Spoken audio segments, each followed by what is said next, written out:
1장 16절, 17절 말씀을 제가 봉독해 드립니다. 내가 복음을 부끄러워하지 아니하노니 이 복음은 모든 믿는 자에게 구원을 주시는 하나님의 능력이 됨이라. 먼저는 유대인에게요, 그리고 헬라인에게로다.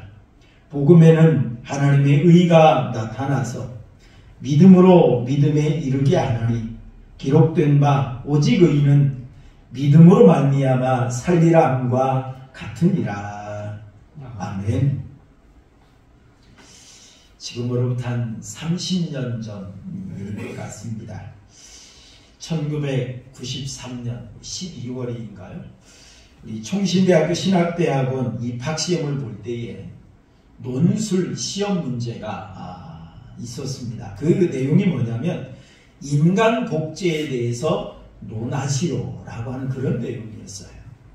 자, 그런데 그 당시만 해도 인간 복제가 무엇인지 그 개념조차 알지 못하는 그런 시대였습니다.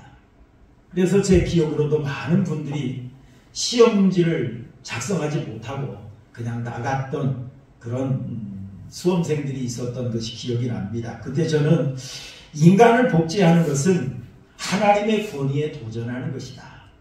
그리고 두 번째로는 인간의 존엄성이 파괴된다. 그리고 세 번째로는 장차 인간 무기화가 될 것이다 라고 하는 그런 내용으로 시험지를 가득 채웠던 그런 기억이 있습니다. 여러분, 현재 우리 인간의 과학, 의학이 발달했죠. 그래서 태아를 복제한다, 줄기세포를 연구해서 우리가 활용한다, 그런 이야기들이 지금 우리가 비일비재하게 이야기를 하고 있고요.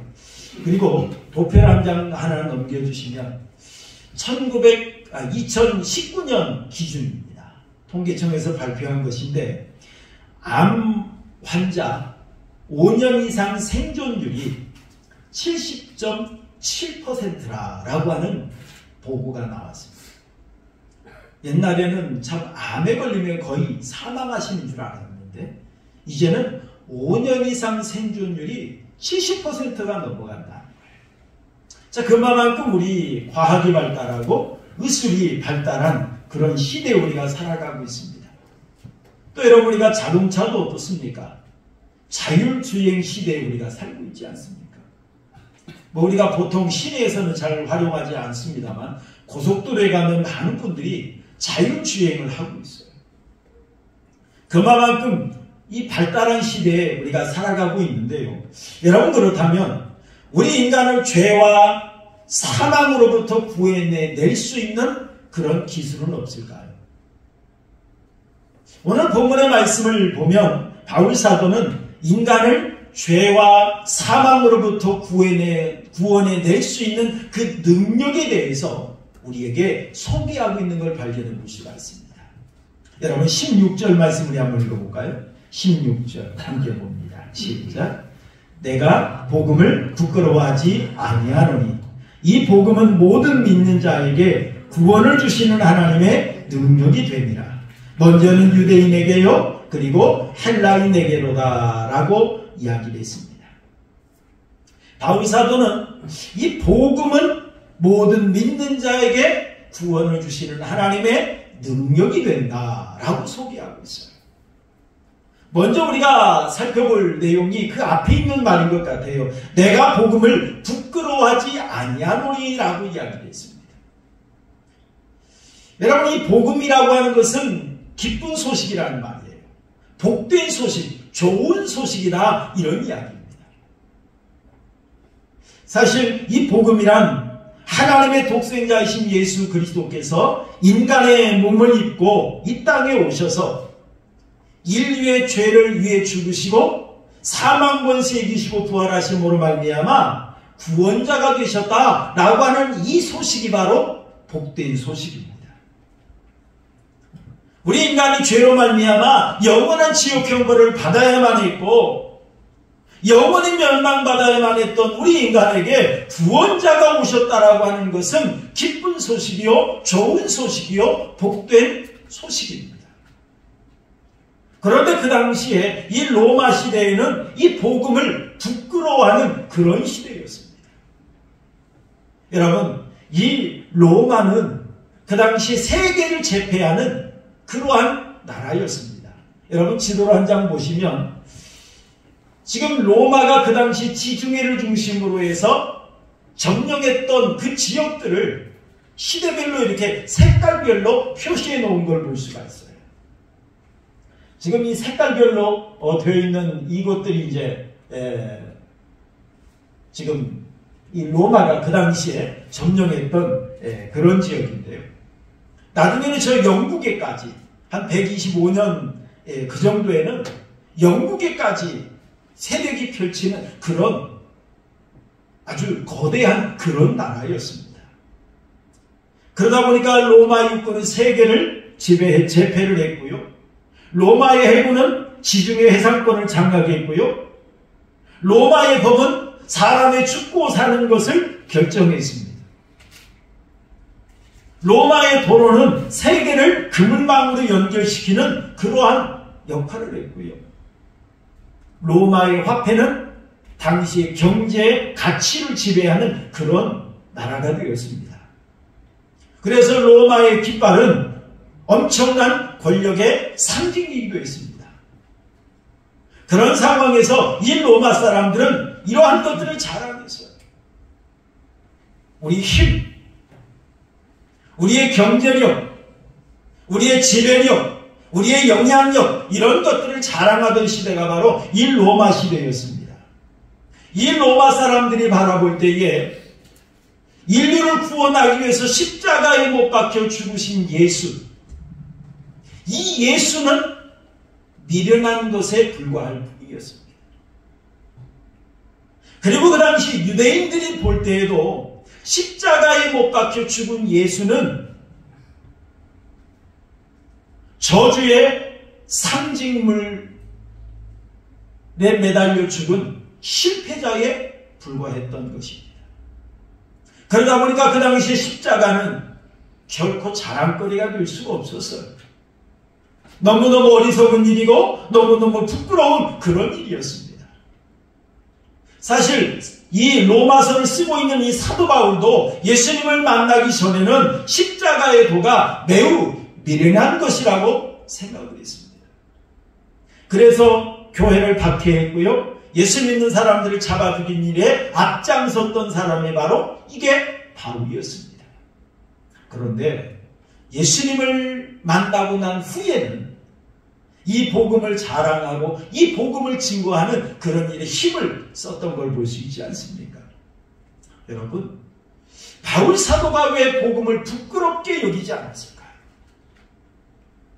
그 당시에 많은 사람들은 이 복음을 어리석게 여겼습니다. 미련하게 생각했습니다. 저주의 상징으로 생각을 했습니다. 그런데 바울 사도는 이 복음을 나는 부끄럽게 여기지 않는다. 나는 자랑스럽게 여긴다. 라고 말을 하고 있습니다. 왜냐하면 그 이유가 뭐냐면 이 복음은 모든 믿는 자에게 구원을 주시는 하나님의 능력이 되기 때문이다. 라고 분명하게 말하고 있는 걸 볼 수가 있습니다. 여러분, 구원이란 뭘까요? 구원이란. 여러분, 우리가 신앙생활을 하면서 정말 우리가 구원받은 하나님의 백성이라고 자부하며 살아갑니다. 그렇다면 여러분, 구원이란 뭘까요? 여러분, 구원 받으셨습니까? 그러면 예, 아멘, 우리가 대답하지 않습니까? 그런데 여러분, 구원이 뭐예요? 여러분, 구원은 죽어서 천국 가는 것만이 구원일까요? 여러분, 우리 구원은 죽어서 천국 가는 거, 예, 그건 맞습니다. 하지만 그것은 일부분일 뿐입니다. 여러분, 성경에서 말하는 구원은 하나님께서 보내주신 메시아이신 예수 그리스도를 믿음으로 말미암아 하나님께 의인으로 인정받는 것, 이게 바로 여러분 구원입니다. 이것을 우리는 한자어로 이신칭의라 이렇게 이야기를 합니다. 이 말의 뜻은 믿음으로 의롭다고 칭하여진다 라고 하는 그런 말이에요. 죄인이 하나님을 믿으면 하나님으로부터 의롭다고 인정받고 구원받는 것, 그것을 이심층이라 이렇게 말한다는 그런 말입니다. 사실 우리가 이 구원을 구체적으로 단계적으로 이 얘기를 해본다면 구원은 죄를 용서받는 것입니다. 그리고 구원은 죄의 종로로 타던 데서 해방되는 것입니다. 사실 우리가 마약에 빠진 사람들 한번 빠지면 헤어나오기가 힘들다고 그러죠.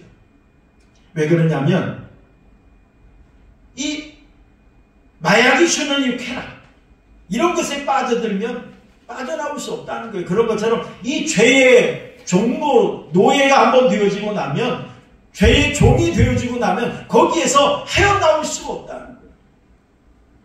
그런데 이 죄의 종로로 돼서 해방이 되는 것, 이걸 구원이라 이렇게 또 말하기도 합니다. 그러게 여러분, 구원이란 죄의 형벌에서 구원받아 축복을 받아 누리는 것, 이렇게 또 구원이라고 말해볼 수가 있어요. 우리가 죄를 지음으로 말미암아 하나님의 진노 아래 놓이게 되었지요. 죄를 지음으로 말미암아 하나님과 단절되었습니다. 죄를 지음으로 말미암아 영원한 지옥 형벌을 받아야만 했습니다. 그런데 여기에서 구원받아서 우리가 이제 하나님과의 관계를 맺게 되었고 하나님을 나의 아버지라 부를 수 있게 되었고 하나님의 백성으로 살다가 천국 갈 수 있는 그 놀라운 은혜를 우리가 받아 누리게 되었던 것입니다. 그런데 여러분이 천국은 죽어서만 가는 것이 아니에요. 이 땅에서 누릴 수가 있어야 됩니다. 왜냐하면 여러분, 이 구원이라고 하는 것에는 영적인 요소가 있고 육적인 요소가 있어요. 또 다른 말로 표현해보면 내세적인 요소가 있고 현세적인 요소가 있다 이 말입니다. 사실 죄가 세상에 들어오면서 우리 인간의 영혼이 부패하게 되었죠. 하나님을 알 수도 없고 하나님께 나아갈 수도 없고, 그러면서 자동적으로 영혼이 부패되면서 육체적 질병이 생겨나게 됩니다. 그래서 우리가 질병의 고통 가운데 살게 되어지는 거지요. 그런데 우리가 복음을 받았습니다. 복음을 들었습니다.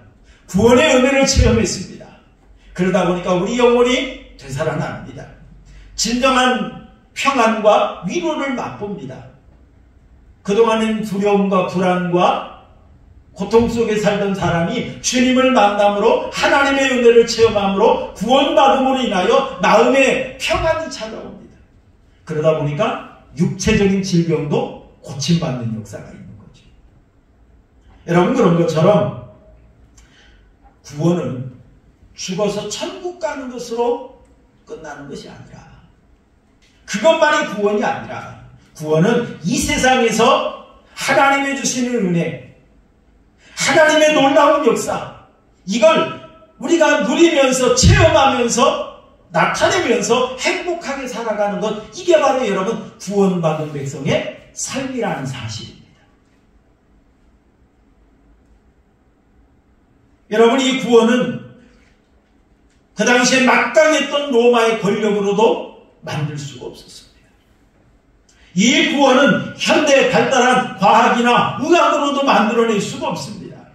이 구원은 오직 하나님의 능력으로만 얻을 수가 있다는 말입니다. 그래서 여러분, 이 복음은 능력이다 이렇게 말을 했습니다. 여러분, 왜 복음이 능력일까요? 사실 우리가 능력하면 어떤 일을 해낼 수 있는 힘, 이걸 우리가 능력이라고 말하잖아요. 그리고 또 어떤 뭘 할 수 있는 어떤 자격, 어떤 위치, 이런 것에 놓여 있을 때 우리가 능력이 있다 이렇게 말하지 않습니까? 그런데 여러분, 지금 바울이 말하고 있는, 성경에서 말하고 있는 이 복음은 능력이라고 말하기에는 좀 민망할 정도로 무능력한 게 복음이에요. 가만히 보면. 여러분, 예수님께서 우리를 구원하기 위해서 어떻게 하셨습니까? 하늘의 영광스러운 보좌를 다 버리시고 인간의 몸을 입고 이 땅에 오셨습니다.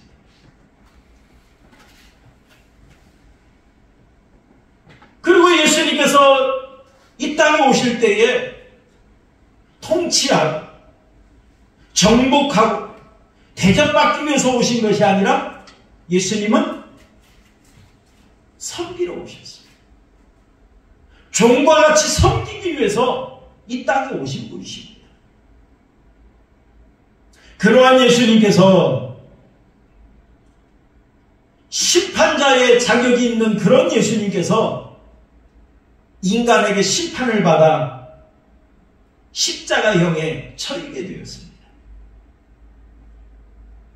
그리고 십자가에 달리신 예수님은 어떻습니까?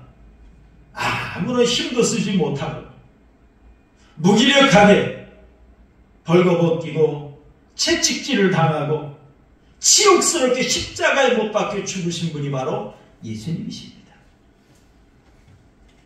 이건 능력자의 모습이 아니에요. 이건 무능력한 자의 모습입니다. 이는 성공자, 승리자의 모습이 아니라 실패자요, 패배자의 모습입니다. 지극히 거룩하신 하나님이신 예수님께서 가장 부패한 인간에 의해서 죽임을 당한 거예요. 로마 군병들이 예수님을 붙잡으러 오실 때 예수님은 저항하지 아니하셨습니다. 제자들에게 내가 12영 더 되는 천군 천사를 동원할 수 없는 줄 아느냐 말씀을 하셨지만 사실 천군 천사를 동원하지 않으셨어요. 심지어 베드로가 칼을 빼들어서 로마 군병들을 대적하려고 했지만 그것조차도 말리시면서 칼을 꽂으라 라고 하신 분이 바로 예수님이십니다. 어찌 보면 인간적으로 보면 이 예수님의 이 모습은 무능력한 약골의 모습이에요. 아무런 힘도 없이 도살장에 끌려가는 어린 양의 모습으로 예수님은 십자가에 달렸던 모습을 볼 수가 있습니다. 그런데 이 복음이 능력이라고 말하고 있어요. 이 복음이 능력이다. 어찌 보면 세상 사람이 보면 이건 능력이 아니에요. 무능력이에요. 그런데 바울은 이 복음이 능력이다 라고 분명히 말하고 있습니다. 여러분, 천지를 창조하신 전지전능하신 하나님이 피조물로 오시는 것은 겸손의 능력입니다. 겸손의 능력이에요. 그리고 아무것도 할 수 없는 지렁이 같은 인간에게 조롱과 멸시와 죽음을 당하신 것은 희생의 능력입니다. 그런데 이 능력이 사탄의 견고한 진을 파하는 강한 능력이 되었습니다. 죄와 사망의 권세를 꺾고 괴멸시키는 진정한 영적인 능력이 되었습니다. 여러분, 하나님의 능력은 무능력의 능력인 것 같아요. 하나님의 능력은 약함 속에 강함이고 가난 속에 부함이고 사망 속에 생명이 있는 능력입니다. 여러분, 이게 바로 구세주의 능력입니다. 이 능력으로 모든 믿는 자에게 구원을 주신다. 믿기만 하면 누구든지, 그래서 먼저는 유대인에게요 그리고 헬라인에게로다 라고 말하지 않습니까? 이것은 믿는 사람이라면 누구나 차별하지 않고 구원할 수 있다, 그런 말이에요. 믿기만 하면. 그래서 바울 사도는 이 복음은 곧 능력이다, 이 하나님의 능력이기 때문에 나는 이 복음을 부끄러워하지 않는다 라고 전하고 있는 걸 볼 수가 있습니다. 서울에 세문안교회라고 하는 통합직 교회가 있습니다. 이 통합직 교회에 이인수 장로님이 계셨습니다. 이 이인수 장로님은 육사 10기로 임관해서 이제 소위로 임관해서 대령까지 되셨던 그런 분입니다. 그 과정에서 6.25 전쟁을 겪게 되었고 1961년 5.16 쿠데타가 일어났을 때 국가재건 최고회의 의장이었던 장도영 중장의 비서실장 역할을 감당하고 있었다고 합니다. 아주 중요한 자리다 보니까 그리스도인이긴 했지만 교회는 나갈 시간이 없는, 그러면서 하루하루 삶을 보내고 있었답니다. 그러다가 5.16 쿠데타가 일어나자 갑자기 잠을 자던 중에 체포를 당했습니다. 그리고 어디론가 끌려가고 고문을 당하고 반혁명분자라는 죄목으로 사형 선고를 받게 되었습니다. 그래서 감옥에 갇히고 독방에 갇히게 되었습니다. 거기에서 갈피를 못 잡아 불안에 떨고 원망하며 그런 하루하루 삶을 보내고 있었다고 합니다. 하지만 누군가에게 좀 매달리고 싶고 누군가에게 좀 의지하고 싶은 그런 마음이 생기더래요. 그런데 아무리 생각을 해봐도 내가 의지할 사람, 내가 매달릴 사람이 하나도 없더랍니다. 그러던 중에 이 이인수 씨에게 갑자기 그 머리에 떠올린 한 분이 계셨습니다. 그분이 바로 하나님이셨습니다. 하나님이 생각이 나더랍니다. 그러면서 이인수 씨는 자기 마음속에 전류가 흐르는 듯한 그러한 감정 속에 감격이 되기도 하고 한편으로는 죄책감이 느껴지기도 하고 그랬다는 거예요. 왜요? 그리스도인이라는 이름만 갖고 있었지 그동안 교회에 충실하지 못했거든요. 예배하지 못했거든요. 그러던 가운데 이제 성경을 읽기 시작했답니다.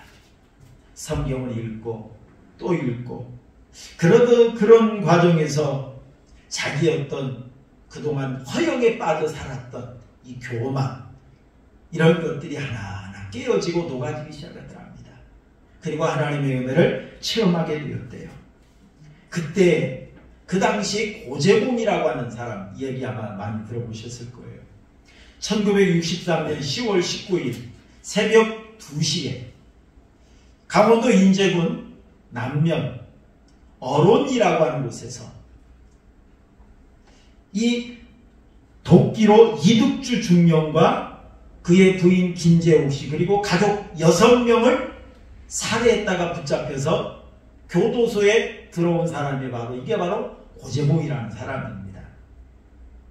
이 고재봉은 사실 상관에게 그 당시 자기 상관에 있던 어떤 그 중령이 어떤 물건을 좀 훔쳤는데 이것이 가정부에 의해서 좀 들통이 났답니다. 그래서 형무소에 갔다 온 그것에 대한 불만을 품고 내가 저 상관을 죽여야지 라고 생각하고 이 상관을 죽이러 들어갔는데 집을 잘못 찾아서 남의 집에 들어가서 다른 사람을 죽인 거예요. 그래서 나중에 이제 붙잡혀서 교도소에 들어왔는데 상관에 대한 불만이 많은 그런 사람 중에 하나였답니다. 이런 상황에서 이인수 씨가 사형 선고를 받았지만 그동안 독방에 있었지만 하나님의 은혜로 이제는 일반 감방으로 옮기게 되었답니다. 30명의 죄수들이 있는데 그 방으로 옮겼는데 그곳에 누가 있었느냐면 고재봉이라는 사람이 있었답니다. 이 고재봉이 이인수 씨를 보고 잘 만났다. 내가 누구 때문에 이 꼴이 됐는지 네가 아느냐. 그러면서 쫄병의 맛을 한번 보여줄게. 그러면서 사사건건 시비를 거더랍니다. 그때 이인수 씨는 이제 하나님의 은혜를 체험한 때이기 때문에 하나님 저희 형제를 불쌍히 여겨주세요 라고 하면서 기도했답니다. 그 모습을 보고 이 고재봉이 하는 이야기가 게다가 예수쟁이까지 예수쟁이로만 그러더랍니다. 대령이라는 걸 알고 있었고, 그런데 거기다가 대령이라 불만이 많은데 거기다가 예수쟁이까지 되니까 이제는 내가 이 사람을 괴롭혀야 되겠다 아마 작심했던 것 같습니다. 그러던 어느 날 간수가 고재봉에게 성경과 한 편지를 가져다 주더랍니다. 그때 이 고재봉은 이거 성경책 아니야? 어떤 쓸개 빠진 인간이 이따위 것을 나에게 보냈어. 그러더랍니다. 그때 간수가 하는 이야기가 편지를 주면서 읽어보면 알 거 아니야. 그리고 상대도 안 하고 가버리더랍니다. 그러다 이 고재봉은 성경이 뭔지는 모르겠지만 뒤나 닦으면 되겠고 편지는 코나 풀면 되겠다. 그러면서 받더랍니다. 그리고 받아보니까 이 편지에는 누구라고 쓰여져 있느냐면 대한성서공회 안국선 권사라고 하는 이름이 쓰여져 있었답니다. 그때는 권사가 누군지도 모르고 뭐 그런 상황이었다고 그래요. 그래서 성경을 무심코 이제 던져놨다가 어느 날 심심해서 성경을 이렇게 한번 펴봤는데 그때 편 성경이 고린도전서 13장이었답니다. 사랑은 오래 참고 사랑은 온유하며 시기하지 아니하며 사랑은 자랑하지 아니하며 교만하지 아니하며 이런 내용을 읽게 되었답니다. 그러더니 나중에 이 고재봉이 그전에는 이인수 씨를 대령이라고 불러본 적이 없답니다. 그런데 갑자기 대령님 그러더라는 거예요. 그러더니만 하는 이야기가 저 같은 놈도 하나님이 받아주실까요? 그러더래요. 그 말을 들었던 이인수 씨는 하나님은 진실로 믿고 따르는 사람은 그 누구도 가리지 않습니다. 그렇게 말을 했대요. 그때 이 고재봉의 입에서 나온 말이 나 같은 죄인을 그러고 말을 잊지를 못하더랍니다. 그러자 때를 놓치지 않고 이 이수 씨는 고재봉에게 복음을 전했답니다. 우리 인간은 모두 하나님 앞에서는 죄인입니다. 그러니 이제라도 늦지 않았으니까 예수님을 믿으세요 라고 복음을 전했답니다. 그때 고재봉이 하는 이야기가 아닙니다. 대령님, 나는 죽음이 얼마 남지 않았습니다. 지금에서야 용서를 구한다는 것 자체가 주제넘고 뻔뻔스러운 일입니다. 하지만 사람답게 죽기 위해서 내가 성경을 한번 읽어볼랍니다. 그러더랍니다. 그러면서 성경을 읽더니만 이 고재봉이 예수님을 마음속에 영접하게 되었대요. 그리고 이 고재봉이 가장 좋아했던 찬양이 바로 인내하신 구세주여라고 하는 찬양이었다. 이 찬양을 부를 때마다 눈물을 흘리면서 찬송을 불렀대요. 그런데 이 교도소에 놀라운 역사가 일어났답니다. 그 당시에 이 교도소에 수감되어 있던 재소자가 2,000명인데 이 이인수 씨와 이 고재봉 이 사람의 이 변화로 인하여서 1,800명이 예수 믿는 놀라운 역사가 일어났다는 거예요. 여러분, 이런 놀라운 역사가 어떻게 일어날 수 있겠습니까? 복음의 능력이기 때문에 가능한 줄로 믿습니다. 복음의 능력이에요. 이렇게 악랄한 사람을 사람이 어떻게 변화시킬 능력이 없어요. 그런데 그런 자들에게 예수님의 십자가의 은혜가, 예수님의 십자가의 사랑이, 예수님의 십자가의 섬김이 증거되어지자 이렇게 강팍했던 영혼도 녹아내려지더라는 것입니다. 사랑하는 성도 여러분, 이 복음은 세상 사람들이 볼 때는 미련해 보입니다. 이 복음은 세상 사람이 볼 때는 무능력해 보이고 실패자와 같이 보여집니다. 하지만 이 복음에는 약함 속에 강함이 있고 가난 속에 부함이 있고 사망 속에 생명이 있는 그런 능력의 복음이라는 사실입니다. 이 복음은 믿는 자에게 구원을 주시는 하나님의 놀라운 능력이라는 사실입니다. 우리도 이 복음을 믿음으로 말미암아 구원을 받게 된 줄로 믿습니다.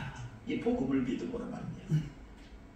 그래서 바울 사도는 이 복음을 나는 부끄러워하지 않는다. 이 복음은 모든 사람을 구원하시는 하나님의 능력이 된다 라고 하면서 자랑했던 걸 볼 수가 있습니다. 사랑하는 성도 여러분, 우리도 이 복음으로 말미암아 구원받았습니다. 이 복음으로 말미암아 우리가 하나님의 자녀가 되었고 천국 백성이 되었습니다. 이 복음을 주신 하나님의 은혜를 여러분 감사하시길 바랍니다. 이런 복음을 주신 하나님의 은혜를 찬양하시길 바랍니다. 그리고 때를 얻든지 못 얻든지 날마다 이 복음 전하기 힘쓰는 우리 성도님들의 삶이 되시기를 주님의 이름으로 축원합니다.